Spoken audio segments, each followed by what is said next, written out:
పరమ పూజ్య శ్రీ గణపతి సచ్చిదానంద స్వామీజీ వారి 84వ జన్మదినోత్సవం సందర్భంగా వారికి అనేక శుభాభివందనాలు తెలియజేసుకుంటూ ఉన్నాను. గణపతి సచ్చిదానంద స్వామీజీ వారండి దక్షిణ భారతదేశంలో ముఖ్యంగా తెలుగు రాష్ట్రాల్లో దత్తాత్రేయుణ్ణి గట్టిగా పరిచయం చేశారు.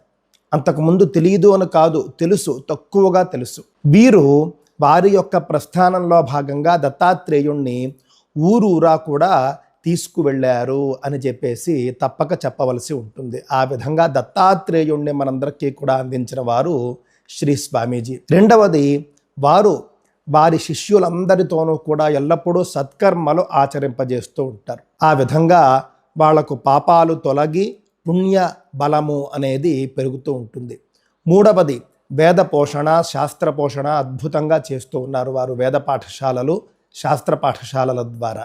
నాలుగవది, వారు ముఖ్యంగా ఉద్యమంలాగా చేస్తూ ఉన్నటువంటిది భగవద్గీత.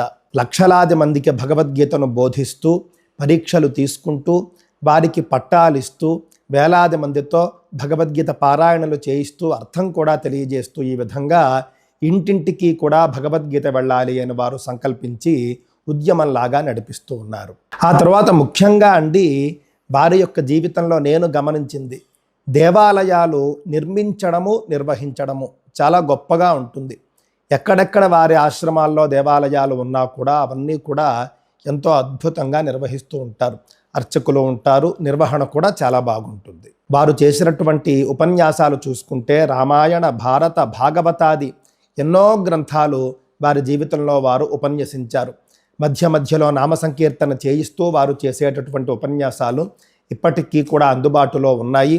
భక్తులందరూ కూడా వారి ఉపన్యాసాలు వింటూ ఉంటారు, ఎంతో సంతోషపడుతూ ఉంటారు. వారు ఇదే విధంగా మరెన్నో జన్మదినోత్సవాలు చేసుకోవాలి అని చెప్పేసి నేను కోరుకుంటూ, దత్త మార్గాన్ని మరింతగా వారు ప్రజల్లోకి తీసుకువెడుతూనే ఉంటారు అని కూడా నేను భావిస్తూ ఉన్నాను.